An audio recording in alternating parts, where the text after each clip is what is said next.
Bismillahirrahmanirrahim. Assalamu alaikum to everyone.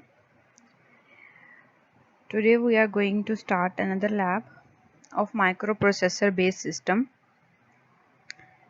and we are gonna do lab number 8 in this session. So let's start. First, we need to know the objective of our today's lab. So the objective of today's lab is the brief understanding of different interrupt in 8086 microprocessor with their program implementation. Basically इस objective में हम दो चीज़ें achieve करने वाले हैं. अगर मैं इस ऑब्जेक्टिव को दो पार्ट्स में ब्रेक डाउन करूं तो ये इस तरह से ब्रेक डाउन होगा. पहले तो हम इंटरप्ट्स को देखेंगे कि 8086 में कितनी तरह की इंटरप्ट्स हैं या इंटरप्ट होती क्या है और इंटरप्ट को कैसे डील किया जा सकता है. उसकी बेसिक या ब्रीफ अंडरस्टैंडिंग हम लेंगे. चूंकि हम 8086 माइक्रो प्रोसेसर पे फोकस किए हुए हैं इस सब्जेक्ट में, तो हम 8086 माइक्रो प्रोसेसर के इंटरप्ट्स को देखेंगे. सेकंड पार्ट अगर मैं देखूं ऑब्जेक्टिव का, तो उसमें लिखा है प्रोग्राम इम्प्लीमेंटेशन. तो definitely after understanding, after theory, after description, हम उसके प्रैक्टिकल इम्प्लीमेंटेशन की या प्रोग्राम इम्प्लीमेंटेशन की तरफ फोकस करेंगे और देखेंगे कि किस तरह से इंटरप्ट्स हमारे लिए यूज़फुल हो सकती हैं. Interrupt is not a bad word. It is a bad thing in some situation when you don't need them. Sometimes they are needable and sometimes they are non-needable. So they are good when they are needable and they are bad when they are non-needable. So let's see कि किस तरह से हमारे लिए interrupt favourable हो सकती हैं और किस तरह से हम इनको इस्तेमाल कर सकते हैं. सबसे पहले ये देखेंगे कि इंटरप्ट होता क्या है. तो इंटरप्ट को देखने के लिए एक डेफिनेशन यहाँ लिखी हुई है, उसको पढ़ लेते हैं और समझ लेते हैं. An interrupt is a hardware initiated program that interrupt the program execution. असल में हो क्या रहा है, अगर आप कोई एक प्रोग्राम एग्जीक्यूट कर रहे हो, for example if I am making a video, तो दरमियान में से कोई और मैसेज पॉपअप हो जाए मेरी स्क्रीन पे, तो वो एक इंटरप्ट है. और दरमियान में से मुझे स्काइप पे कॉल आने लग जाए तो एक इंटरप्ट है. तो कोई भी चीज़ जो मेरी ड्यूरिंग टास्क या ड्यूरिंग फॉर एग्जांपल अगर मैं एक प्रोग्राम एग्जीक्यूट कर रही हूँ, ये अगर मैं वीडियो बना रही हूँ तो this is a program execution.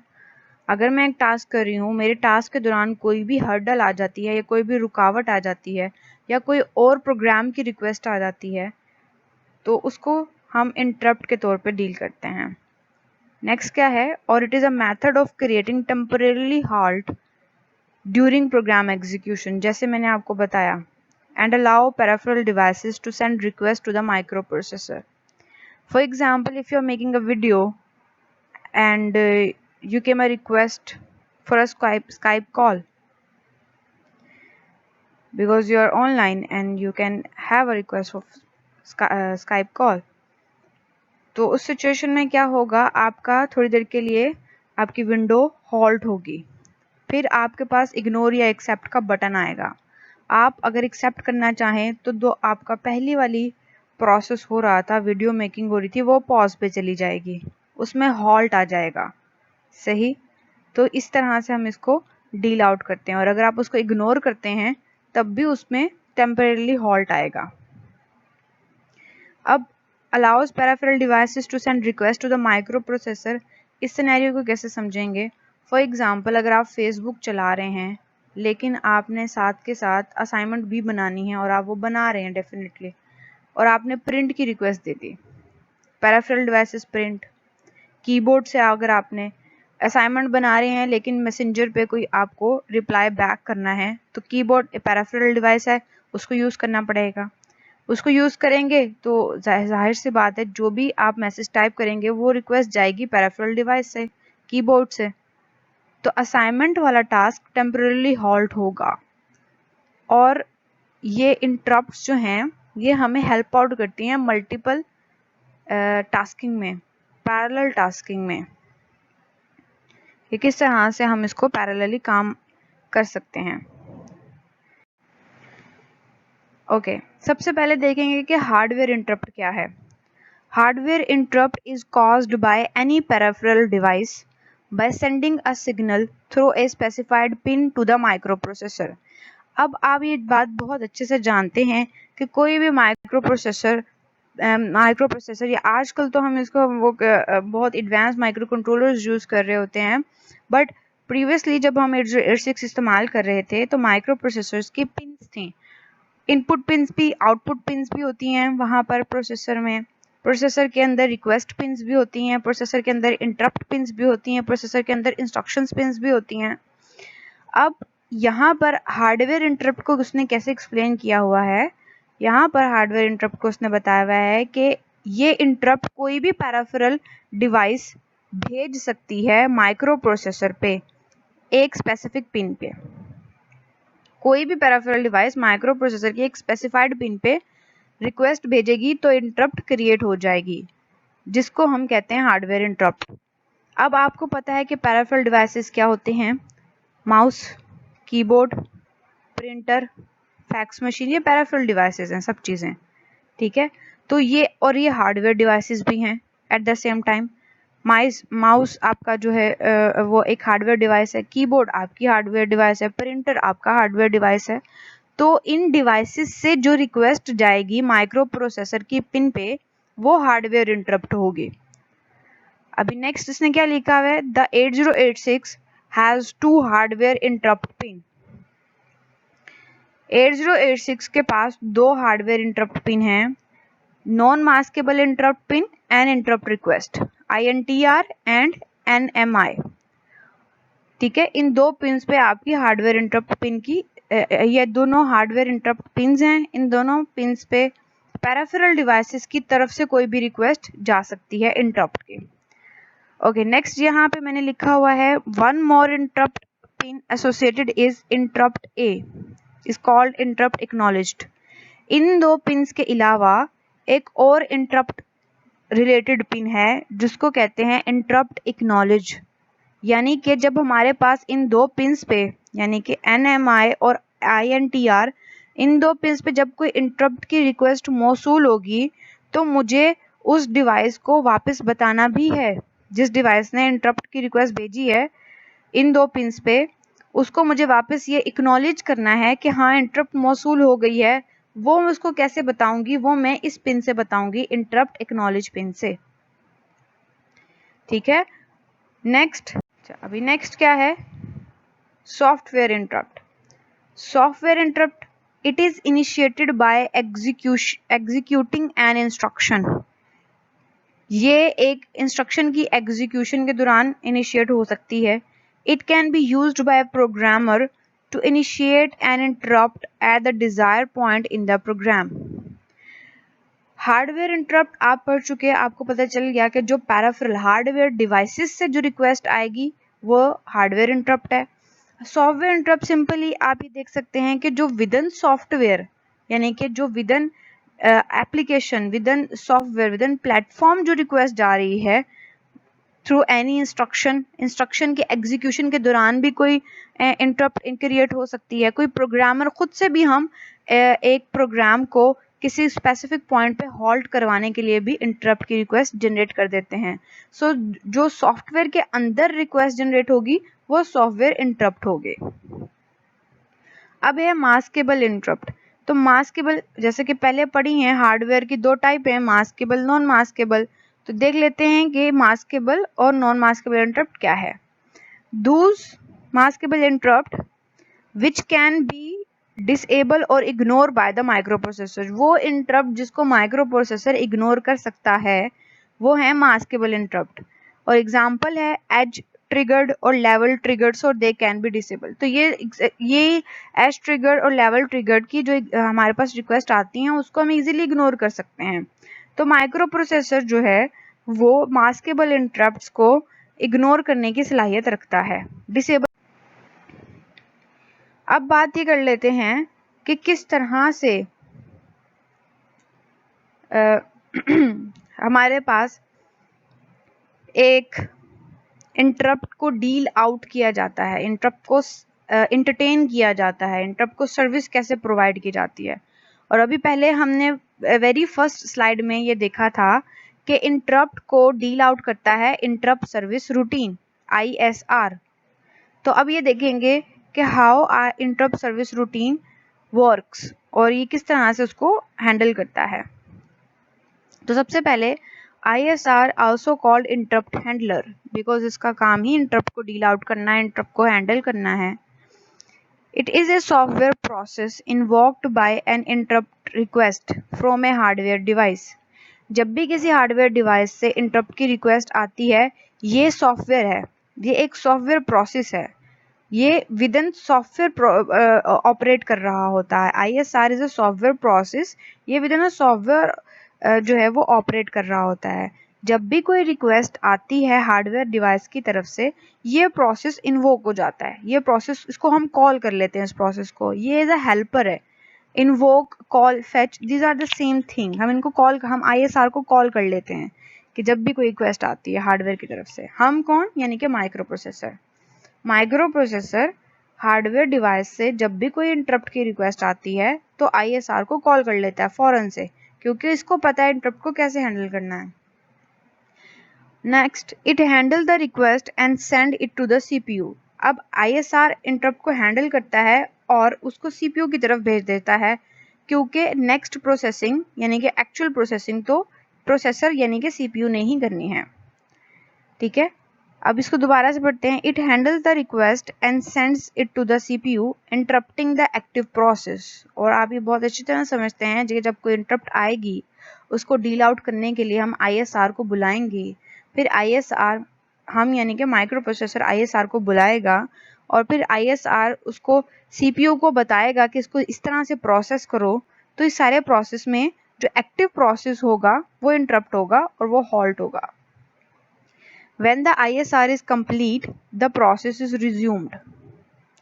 जब ISR अपना काम कर चुका होगा तो आपका जो करंट प्रोसेस था वो दोबारा से रिज्यूम हो जाएगा, जो कि पहले हॉल्ट हो चुका था। A basic example for an ISR is a routine that handles keyboard event such as pressing or releasing a key। सबसे बेस्ट और बेसिक एग्जाम्पल वो यहाँ पे दे रहा है रिलेटेड टू रूटीन और कैसे ISR उसको डील आउट करता है, वो एक कीबोर्ड की दे रहा है, कैसे जब हम प्रेस करते हैं की को या रिलीज करते हैं की को। Okay, interrupt is a signal send to the microprocessor by an external device. ठीक है, who needs service from microprocessor if any device, for example a mouse. मुझे एक नई टैब ओपन करनी, करंटली मेरा सेशन चल रहा है, currently I am doing something, currently I am doing a task, for example I am opening a browser and I am doing a task, I am doing searching for something, but मुझे एक और tab open करनी है, तो मुझे request में किससे भेजूंगी, माउस से। तो जब भी मैं कोई रिक्वेस्ट भेजूंगी तो वो एक मेरा इंटरप्ट सिग्नल हो जाएगा, बिकॉज वो मेरे एक्टिव प्रोसेस को हॉल्ट कर देगा कुछ टाइम के लिए। Interrupt is a signal sent to the microprocessor by external device who needs service from the microprocessor. In response, microprocessor execute ISR to serve interrupt। जैसे कि हमने पहले पढ़ा कि माइक्रोप्रोसेसर फौरन से ISR को बुला लेता है कि भाई इंटरप्ट को डील करो या इंटरप्ट को सर्व करो आप। ISR अब है क्या, ISR are the subroutine only. ये एक सब रूटीन है, ये इंस्ट्रक्शन नहीं है, but different from the user defined function because of user can call user defined function through instruction, but ISR can't be called by user through instruction, they are called by CPU when corresponding interruption occur। तो basically ISR एक सब routine है, ये instruction नहीं है, क्योंकि instruction जो है वो यूजर डिफाइंड फंक्शन से कॉल हो जाती है, बट ISR को यूजर कॉल नहीं कर सकता खुद से। ISR को यूजर खुद से कॉल नहीं कर सकता। ISR को माइक्रो प्रोसेसर ही कॉल करेगा, और कब कॉल करेगा, जब उसके पास कोई इंटरप्ट आएगी, और फिर ISR उस इंटरप्ट को डील आउट करेगा। तो ये एक डिफरेंस है कि ISR एक सब रूटीन है, ये एक इंस्ट्रक्शन नहीं है। To serve an interrupt CPU execute ISR by loading. अब CPU ISR को एग्जीक्यूट तो करता है, इन्वोक करता है, कॉल करता है, एग्जीक्यूट करता है, लेकिन ये हम 3 से 4 मरतबा पहले बता चुके हैं आपको। बट कैसे करता है ये अभी तक नहीं देखा, तो इसको अब देख लेते हैं। CPU execute ISR by loading ISR address in program counter। ठीक है, आपको ये बात पता है, प्रोग्राम काउंटर या इंस्ट्रक्शन पॉइंटर ये सेम रजिस्टर है। इसके पास, इस रजिस्टर के पास एड्रेस होता है उस इंस्ट्रक्शन का जो कि नेक्स्ट एग्जीक्यूट होनी होती है। इंस्ट्रक्शन पॉइंटर या प्रोग्राम काउंटर ये एक रजिस्टर है, इस रजिस्टर के पास एड्रेस होता है उस इंस्ट्रक्शन का जो कि नेक्स्ट एग्जीक्यूट होनी होती है। तो अब CPU के पास कोई रिक्वेस्ट आ रही है इंटरप्ट की, CPU ने एग्जीक्यूट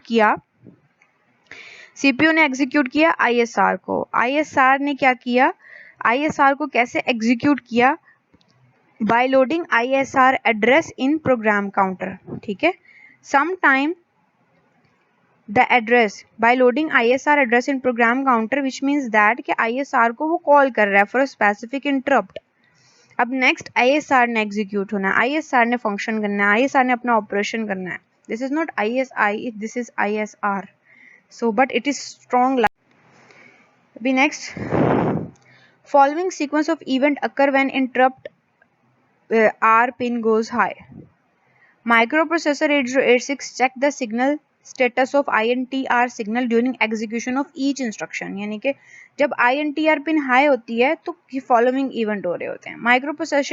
माइक्रोप्रोसेसर 8086 जो है वो हर इंस्ट्रक्शन की एग्जीक्यूशन के दौरान इस पिन का स्टेटस चेक कर रहा होता है।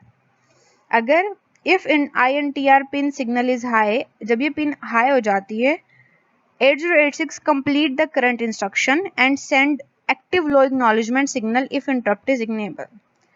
ठीक है, 8086 कंप्लीट करता है करंट इंस्ट्रक्शन को और एक एक्टिव एक्नॉलेजमेंट सिग्नल भेजता है अगर इंटरप्ट इनेबल हुई भी होती है इस INTR पिन पे। On interrupt vector table. Interrupt vector table is very much important, is directly related to ISR। A data structure that associate the list of interrupt request with the list of interrupt handlers। Interrupt request with ISR, interrupt request with interrupt handlers। तो इस table में क्या होगा, interrupt की request होगी और उसके साथ उसका हैंडलर होगा। इंटरप्ट रिक्वेस्ट उसका हैंडलर, इंटरप्ट रिक्वेस्ट उसका हैंडलर। आपको you have to search the IVT table by your own। Each entry of IVT is called interrupt vector, which is an address of an interrupt handler। It contains the address segment plus offset of an interrupt service routine। It contains the segment plus offset of INT service procedure। मतलब complete address आपको वो दे रहा होता है। This is very important table and you will also learn this table and the characteristic, their entries, because this is a very huge table, so I'm not including in it your practical exam, practical lab session, but you will see and you will learn this table in your theory session because this is a very huge or very lengthy table। So we have to focus more on practical, but we need to go through theory also। There is an example of interrupt in INT 21H for input and output operation, INT 16H for keyboard control, INT 13H for internal storage,